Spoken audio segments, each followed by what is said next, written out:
back to the Childhood Cancer Perspective, and thank you all so much for sticking with me. I'm Curtis. You know that I've been here telling my story about my daughter JC and her fight with choroid plexus carcinoma and the unfortunate her passing on July 3rd of 2021. Since then, I have been able to share a lot of other organizations and family stories on this podcast as another avenue to really get our message out and to ensure that our children's legacies are fulfilled and being told, and their voices are being heard when a lot of times they feel like they're left in the background. So that's what I've been doing lately, and this podcast has given me a lot of that leeway to talk how we want, say what we want without filters, and be able to share those stories. So today with me, I have Martine, who is the mother of Jackson, affectionately known as JC Strong on Instagram, and going through his battle with Ewing Sarcoma. So I would love to introduce Martine, and please let us know your story and anything. The floor is yours. Thanks so much, Curtis. So Jackson was diagnosed July of 2023 while he was on vacation in California visiting his grandparents with my husband and my daughter. I was at home in Maine. It was the first summer I did not go because my summer job is just too busy for me to take time off, and I decided that they were just going to go and have a good time with their grandparents without me. Jackson fell on Wednesday, July 26th at Children's Museum, and he trips over his feet often, nothing kind of out of the ordinary. He kind of whimpered, and my husband said he got right back up and continued running. He went to bed that night, and at some point in the middle of the night, he woke up screaming in pain. And so my husband was texting me, that he was in pain, what to give him, and they didn't have any Motrin, so they gave him Tylenol, and I was like, well, if it's swollen, go get some Motrin tomorrow. And so the next day he wouldn't put any weight on it. So that's Thursday. And so that night, my husband decided if after he went to bed, if he woke up again, they would go to the after hours pediatric care. We used to live there, so he was familiar with where that was. And 45 minutes after bedtime, Jackson was up screaming in pain again. So off to the walk-in care they went. They told my husband that was possibly a blood clot and they could not treat that. He would need to go to a children's hospital. So they went to Stanford in Palo Alto to the ER. They were there all night long. They did an ultrasound, another ultrasound. They did an X-ray. They did an MRI. And at 8 a.m. Eastern time, 5 a.m. California time, one of the doctors pulled my husband out of the room and said, "We think he has cancer. We're sending you up to the oncology floor." So I immediately booked a flight to from Boston to San Francisco and got there later that day. They did a biopsy while I was in flight. I got there in the evening Friday. On the 28th, we chatted with the oncologist the next day, who said there was no need to stay in the hospital. They couldn't start treatment until we knew exactly what was happening. We would have biopsy results in a couple days, and it ended up taking a lot more than a couple days. We got cleared to fly back home. We got care transferred to Dana-Farber, and we'd been home for 4 days when we got the call from Stanford that they could finally tell us that he was diagnosed with the Ewing Sarcoma. So we went 2 days later to meet the oncologist in Boston, who very nonchalantly told us he'll just lose his fibula. I was like, okay, no way of saving it. And she's like, well, that's something for the orthopedic oncologist to discuss with you about. And this is a 5-year-old who wants to be an athlete and loves sports. And I was like, I understand he has cancer and there's a lot going on here, but if there's any way to save some of that, should he survive this, which is what they were telling us, it was. So that was a big shock for us. But he had a PET scan, localized, best case scenario, just the top half of the fibula was affected by cancer. The oncologist also asked us why we were down at Dana-Farber in Boston when we had an amazing sarcoma specialist up in Maine. And so he did his first chemo in Boston the next week, August 16th. They inserted his port. We also did a testicular biopsy with to cryo-freeze because he was too young for a true sample. And with the hopes that in the future, maybe that will allow fertility if he's lost use of fertility. And we spent 2 days there, and then we transferred care up to Barbara Bush Children's Hospital and Maine Children's Cancer Program up in Portland and Scarborough, Maine. Wow, that is a lot of. Well, it's amazing, number one, and being in the same space, how the dates and times you just remember them like they're yesterday and exactly what happened. It's unbelievable. things that I wish we didn't remember, like childhood phone numbers and things like that. Somehow we don't get that stuff in our brain. But listening to this, it's the same thing. We remember these dates and times like they're yesterday, and you cannot seem to ever get away from that. You don't have to write anything down. No, you don't. July 28th, my entire life changed. There's life up until July 27th, and then everything after July 28th, 2023. Absolutely. And so you spoke. I mean, I wrote a couple things down, but there was one thing that I wanted to hit real quick because it's kind of lined up with another parent, the last parent that I spoke to, and it has to do with bedside manner of some of these doctors or the things that come out of their mouths. And I don't know if are you not thinking before you speak, or are you just so detached from what you do every day that you just treat it like a clinical thing versus there's an actual patient there. I guess I don't understand that. Yeah, and she was not rude by any means. I very much appreciated the matter of factness. I have severe scoliosis, so I've spent from 12 on with orthopedists who have horrible bedside manner. It wasn't terrible, but it was blunt and matter of fact, which I appreciated. I didn't want something sugar coated, and I wanted the facts and what we needed to do. I'm very matter of fact. If I have a plan of action, I can function better. But yeah, it was just very like, yeah, they'll just take his fibula. Like, okay, could we go back to that for a minute? And she kind of kept going on, and I was like, wait, let's go back here. We found that in Boston a bit. We didn't encounter too many of the doctors there because we switched pretty early on, and he did have his surgery there. And I loved the orthopedic oncologist when we finally met her. She was on vacation when we were there the first week, and so we didn't get to meet her until after his second chemo, or I guess it was before his second chemo. We traveled back down to Boston to meet with her. And she was pretty confident we would not need to take the whole fibula, which was very reassuring. And she had good bedside manner and is just lovely. We go in for his post checkups, and this last one, she's like, well, do you want to do the next one Zoom so you don't have to come all the way down here? I was like, no, we're happy to come and see you, and you get to see him.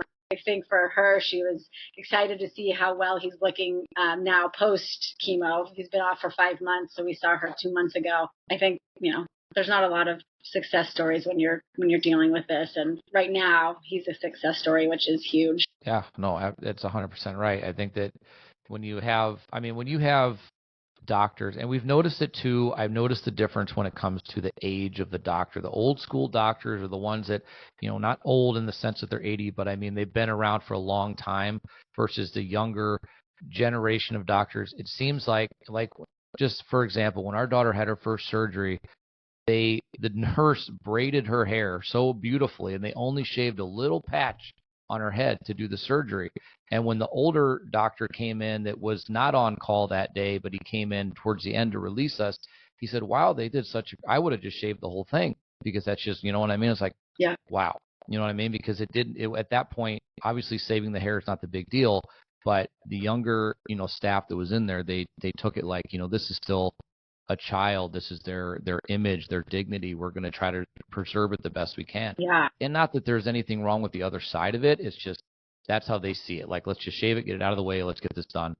And and I dealt with that doctor later on too, and did not like him. He was a tool, and it's unfortunate because you work with kids, but it's good when you can find those doctors too that are you're happy to go see, right? Yes. Because they're invested in your case. Yes. And we felt that when we transferred up to Barbara Bush and to MCCP. If we'd stayed at Dana-Farber, there was, you don't see the oncologist, you see the fellow and this person and that person, and just tons of other names that I remember. One, Sam, the fellow. She was lovely. She called us and gave us the great news about the PET scan. But other than the main oncologist, I don't remember who anyone else was we met that day who would have been on Jackson's team. And at Barbara Bush at MCCP, we dealt with our oncologist. It was inpatient in the hospital, so we saw all of the oncologists. There's 5 or 6 of them. They all knew Jackson by name. I don't think most of them knew my name, but that was okay. They always, were very personable, checking on him. He played iPad games and video games and was so freaking loud that you could hear him down the hallway. And, they'd come in like, oh, we're interrupting a Pokemon something or, whatnot. Just a very different experience. And, and maybe that's part of a smaller hospital and they're seeing less volume of kids, right? I can't imagine how many kids are going through Dana-Farber, Boston Children's because it's huge. So I think we were lucky to be able to switch up here too and have a little more of a personalized experience and get a little bit of a different feel. Yeah, no, that is huge. And I know that for us, it was the same way too. We were at a massive hospital in Milwaukee, and we moved to Green Bay for most of our treatments. And it's a smaller hospital. It's a smaller group of people that you learn to know their names, and you see them outside of the hospital. Like you become like a family, and they know who you are when you're coming in. They know your children, and they treat them like people, and they give them that respect that they deserve, and they're happy to see them. Yeah, they're not happy that they're there, but they're happy to see them, that they can take care of them, and they get that personal relationship. So that's amazing because when these kids are going through it and when the families are going through it, to anything that can help you kind of ease that stress and not make it feel so hospital like and not so clinic visit, and it's like, okay, we're just going to do this and then we're going to go home, we're just going to test this and we're going to go home, and they can make things more enjoyable. And between that and the incredible humans that we love, which are the child life specialists, which I don't even know, they should be making more than doctors. That's just I'm putting that out there right now. If anybody hears it, they should be making more than the doctors. What they provide to the children, unreal. It's unmatched. Jackson asks to go back to the hospital often to visit the nurses in particular and the child life specialists. We have a gaming and technology specialist that he really bonded with. And so he gets excited when we go see him. But the CNAs, the nurses, he loved all of them. I mean, we were out of the hospital after his last chemo for 2 days. And he's like, can we go to the hospital and visit? He ended up with a neutropenic fever later in the week. So we were back for a week. But since April, we've gone every month to the hospital to visit the nurses and whatever oncologist is on staff. It's nice to see. We bring donuts. We went last week and we brought cupcakes in honor of Jackson's birthday. He's already got plans on what he's going to bring the next time he goes. And that's right. He just turned 7. He just turned 7. Yep. He had his first birthday party since he was 4, which was a COVID birthday party. And we had like 5 kids all masked. But yeah. He was in the hospital for his 6th birthday, and his 5th birthday, I tested positive on his birthday. So we had to reschedule his party. And then both he and his sister woke up sick the morning of his rescheduled party. So he did not have a 5th birthday party either. Goodness. Well, I'm glad that honestly, like I said, I was looking at the Instagram, and I watched one video. It was probably the latest video, and he just looks so happy, and he's being goofy in the, you know what? And that's that innocence that I love to see in a child. We saw that in our daughter too. But I love that he makes it fun, right? And he's not worried so much about everything. And that's the best part about these kids. The rest of the world and everything that's going on, they don't care about because it's not affecting them, right? But they're still making the best of a bad situation, and he's smiling and he's happy and he wants to visit and he wants to go back. That's unreal. I love that. I love to hear that. Yeah, he's a pretty easygoing kid. He's just so strong, which is amazing. Yeah, no, they are impressive. I make the joke, the man flu is a real thing. Okay, it absolutely is. I'm here to tell you, it's a real thing. That means we're on the couch, we're in a blanket, we're big babies, and these kids get the worst news in the world, and they go through things that we see as parents that I think would put me on the floor, and I'd be, you know what I mean? And they're like, you know what? We just got to get through it, and they find ways to laugh and make jokes, and smile going through the worst thing. And like our daughter's hair fell out. She said, "Okay, well, I just don't have to brush it anymore." Wonderful, you know what I mean? And she's like, positives, well, not dwell on the negatives. Yeah, and it was me. She comes out of the bathroom and gives me a handful of hair, and I'm the one crying in a puddle. And she's like, "My hair just fell out." Like that's their innocence, right? And that's the most amazing thing that I've said before. That if you have a 5-minute conversation with a child that's going through this, they will change your perspective on life. Big time. Just let them talk to you. Let them tell you about life and what they're going through, and tell you how they're getting through. And you look at them and say, "How are you doing this?" Yeah. You know what I mean? I mean, people ask us as parents all the time, right? How do you do it? Yeah. Well, the same reason. We weren't given a choice. Yes. So you find ways to get through it. Yeah, I get that a lot. Well, you're so strong. How did you do it? Well, did you think I was just going to sit back and let my kid just not get treated? And not put him first. Like there's no choice. I have to do this. It's not a club that I ever would want to be a part of, but here we are, and we have to do what we can. Right. That's 100%. So what?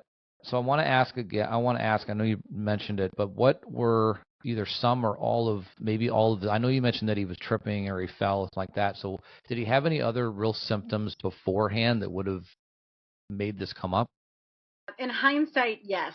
At the time, no. There were a couple nights during the summer before his trip that, and possibly before school got out, those dates I'm a little more hazy on. He woke up came into our room in the middle of the night, which he did quite frequently. He used to be my 12-hour sleeper, 7 to 7, like clockwork, and then somewhere around 4, he just started waking up in the middle of the night and coming into our room, and we just couldn't, like, we take him back, he'd come back in. So then it became a decision of, well, do we sleep because he comes in our room and goes back to sleep, or do we really try and put him back in his room? And we opted to sleep because he would just go back to sleep between us.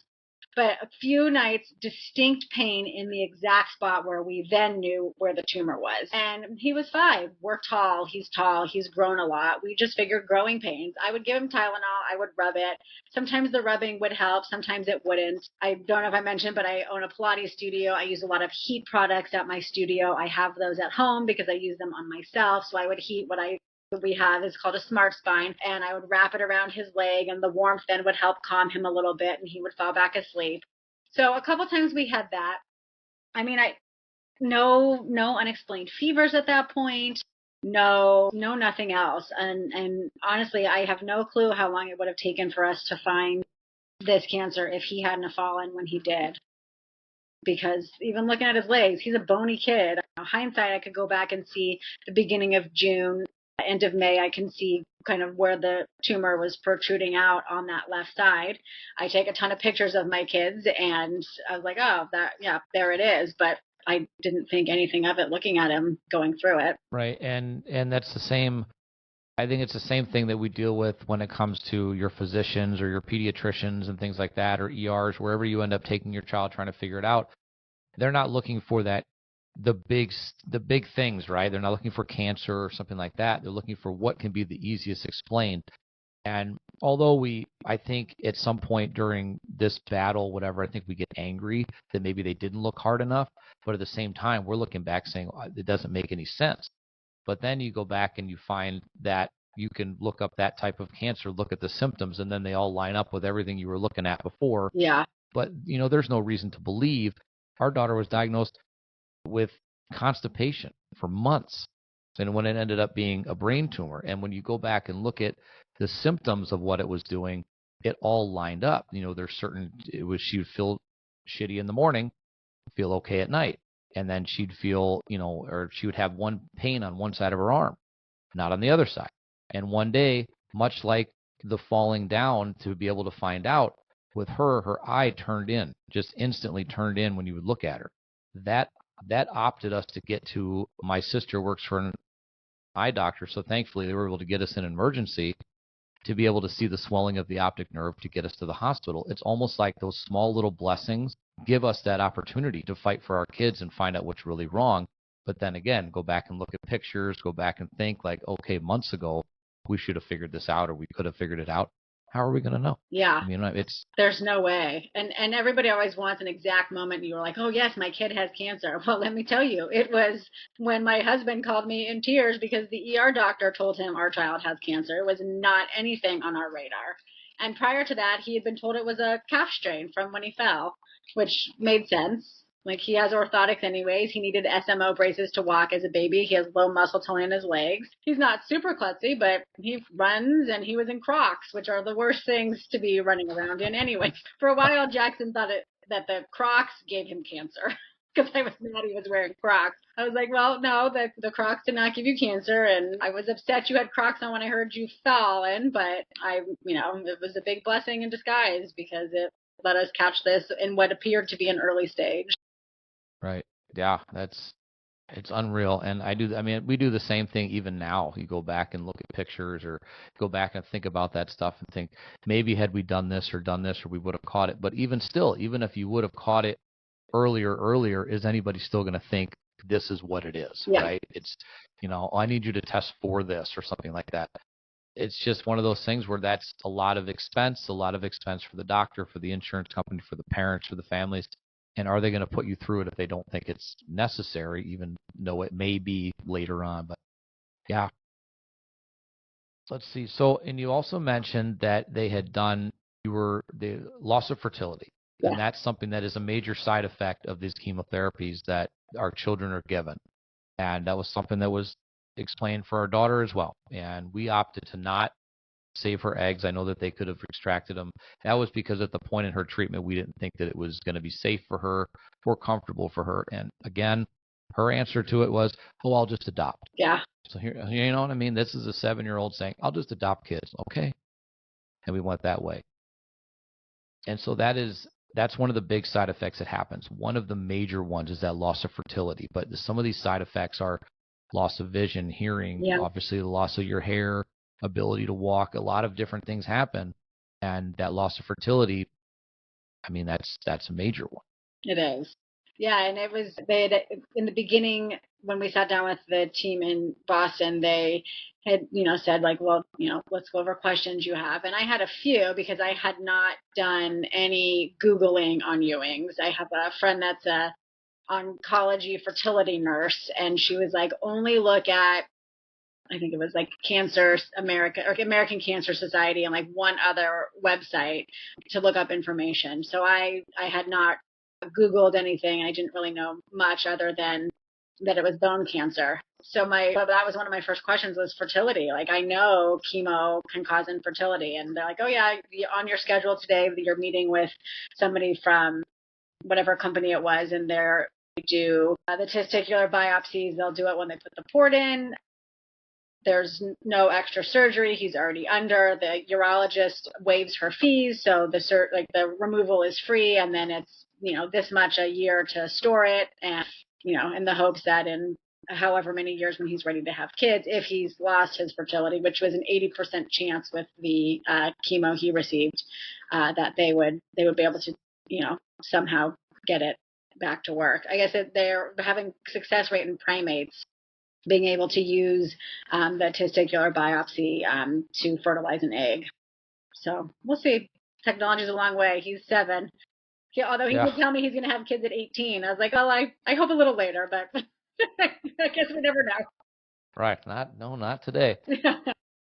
No, not today. But that's good. I'm glad that, like I said, it's not for everybody, but it depends individually, on the children and on the families. But I'm glad that gives him that option later on if that's what he needs to do or chooses to do. Yeah. So that's good that is there. Yeah, I thought he was just so young. It wasn't a discussion we could have with him. Like, I've talked with other parents, cancer parents, who their kids are teenagers, and they were like, oh, whatever, we don't care. But he wouldn't understand, and I wanted to be able to tell him, like, hey, I did everything I could, and it's just not going to work out. But he knows about adoption, too. He actually is lobbying for us to adopt a baby because he really wants a baby brother or sister. It's nice to have those conversations with him because that could be a route that he ends up going to be a parent in the future. Well, that's awesome. That's awesome that he wants that. He wants to have that baby brother or sister, and those are the things that he's focusing on, which he should be focusing on at 7 years old. Yeah.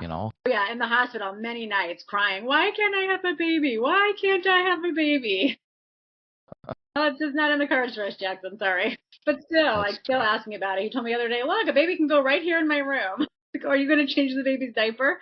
No, he just doesn't want the hard part. He just wants the cuddles and the snuggles. But his PT's wife is having their 4th baby.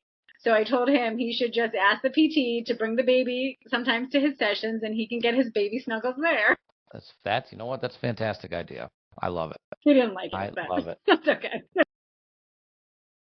Does he, now I can tell you my own experience with our daughter, but does he like or mind PT and OT? So he doesn't have to do OT, but he was not a fan of PT. But we drive a half hour each way for this PT. He's a scoliosis specialist, and that's how I connected with him originally through my studio Instagram page. Jackson was diagnosed with scoliosis a month before he was diagnosed with cancer. So we had met Reed before his cancer diagnosis. And so he has kids. Jackson's and my daughter's age. Jackson's sister Sophia is 9 and was just really great with kids. He was an athlete. He played college baseball. Jackson loves sports. And Jackson instantly felt comfortable on day 1 of meeting him whining in front of him, which usually he's a little more, well behaved the first time he meets people. So I just knew, like, Reed is going to be who is going to be able to do his PT rehab post surgery. But no, he did not like going to PT. He did not want to do anything.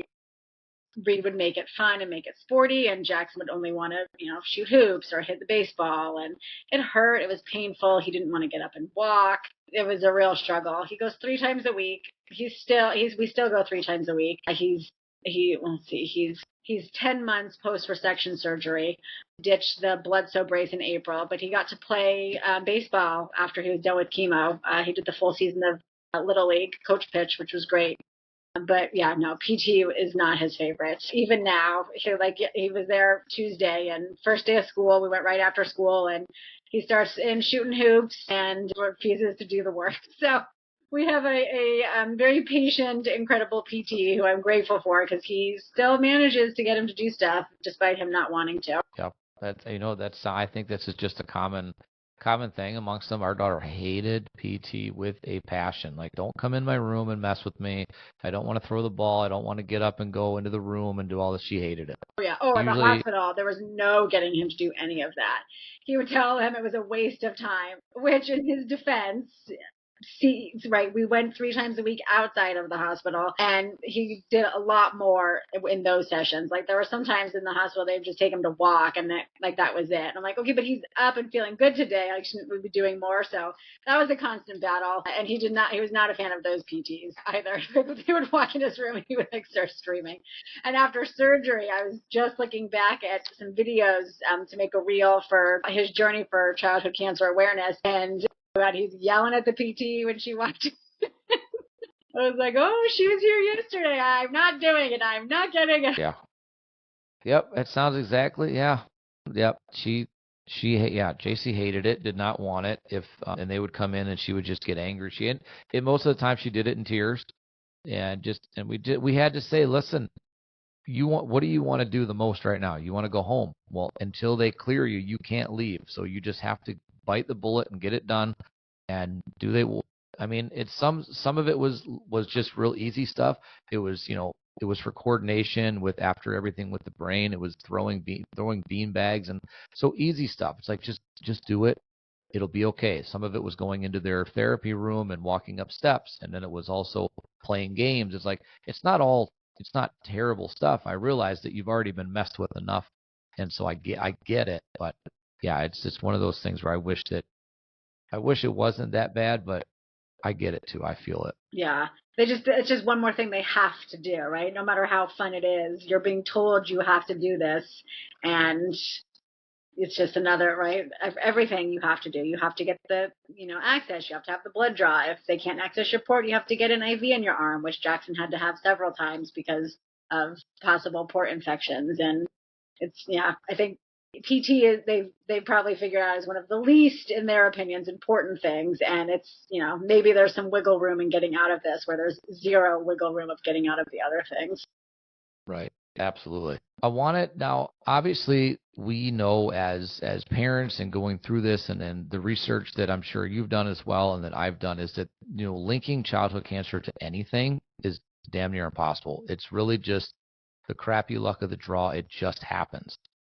Is there, with your experience, is there any link because it's bone related as well, with scoliosis to Ewing's sarcoma?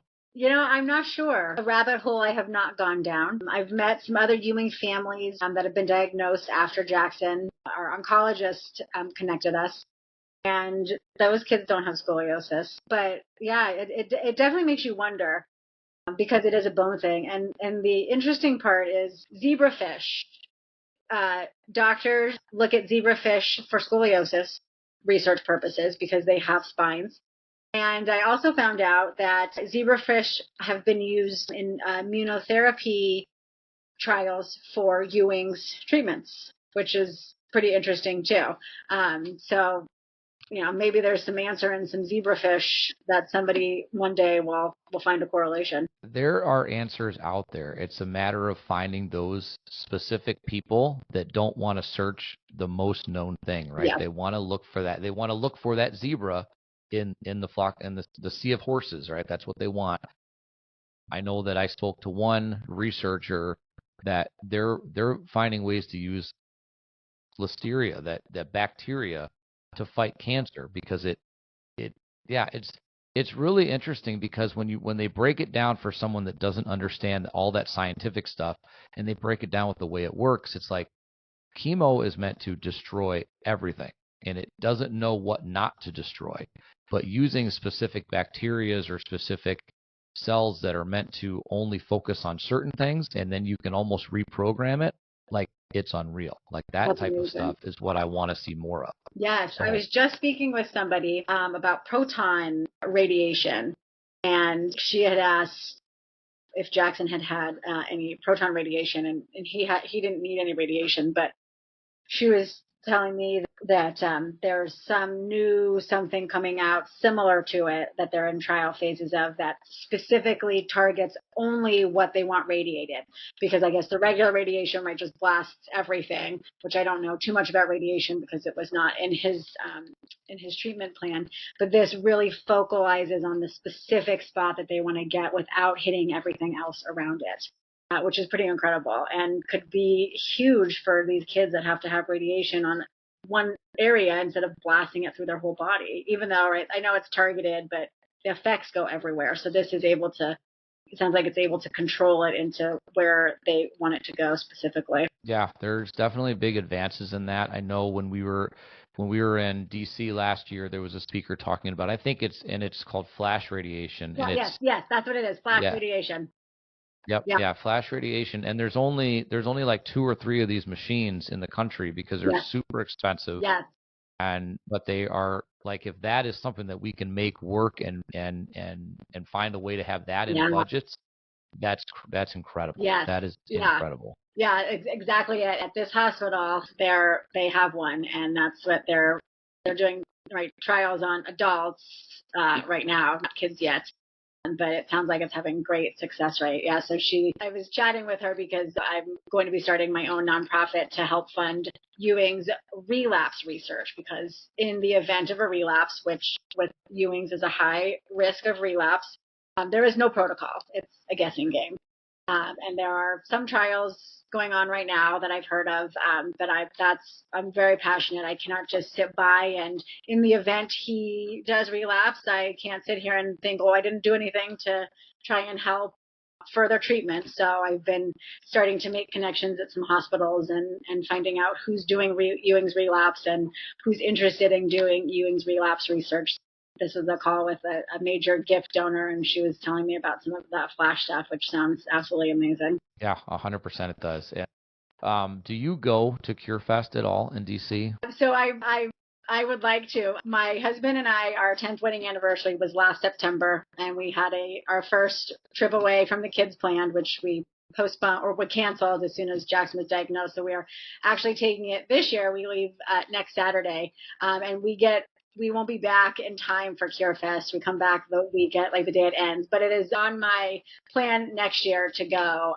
I submitted Jackson to the Survivor Warrior Walk, his name, and I've been following what they do, and would love to be there this year if our trip did not overlap, but we have to go on our vacation too. Yeah, no, you definitely deserve that. I'm with you on that, from someone who never had a honeymoon, and we just had our 20th wedding anniversary in Oh my June. goodness. Yeah, we never had one. One day we will. I said we were going to do it on our 15th. Then we'll do it on our 20th. Maybe we'll do 25. I don't know.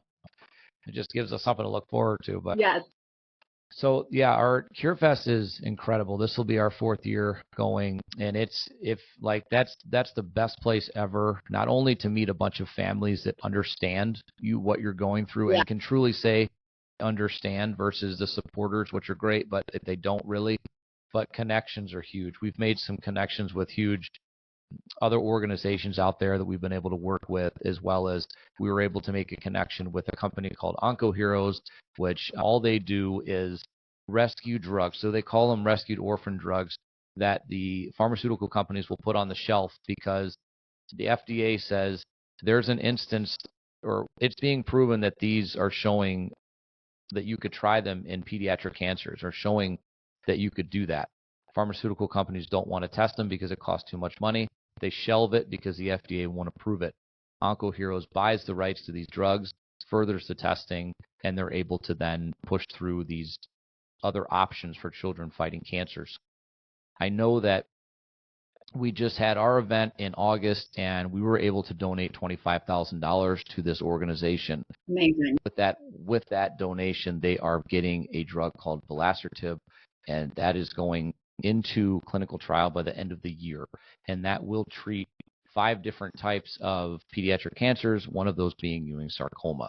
So it is incredible to be a part of something like that. We called it an investment into the future because this is you're getting this. We didn't think it was going to happen that fast, but this was something they were waiting for, that extra bit, that push, and that goes into clinical trial. So these types of, and we've also, we met other companies out there. Tracy Ryan from Encore Biotherapeutics, they do a lot of the natural killer cell therapies, as well as they do treatments with cannabis and stuff like that, which is showing great, impressive results. So yeah, there's incredible connections to be made in DC during that time. And it's, if you're starting out an organization or something like that, it is definitely the place to be, especially on that Friday and Saturday with all the tables set up. You will meet incredible people and probably connections that will further whatever you're trying to do. So I highly recommend it. Yeah, like I said, I'm bummed it timing wise this year didn't work out, but I told my husband next year we're not planning anything until I know when that is, because I want to go and I want to bring Jackson and I want to bring Sophia, because I've been reading about they have the siblings breakout things and stuff for parents and stuff for the survivors themselves, and it just sounds like amazing. We've been to a few things where he's met a couple other cancer kids, not really knowing before that they were cancer kids. We were invited to Oliver Patch programs. Right now for Childhood Cancer Awareness Month, they have a 15-second time slot on the NASDAQ screen. And so we went down to New Hampshire with a bunch of other childhood cancer families and did a photo shoot and some filming for that. And so Jackson's face is up with a bunch of other survivors and warriors every so often in Times Square this week, which is incredible. And he bonded with a couple of the kids there, which was so great to see. But you don't come across a cancer kid every day. We have a few local older kids that he's become buddies with, which is great. But I think bringing him to CureFest and letting him meet other kids his age with his type of cancer too would be huge. Yeah, and you definitely will. And the families you'll meet, it's long-lasting friendships that you will make, that as a support system that although you have, it will be so much more expansive. And Brian from Oliver Patch is just incredible. He's amazing. Yeah, we met him last year at CureFest for the first time and talked to him, and he just has so much energy and so much passion for this.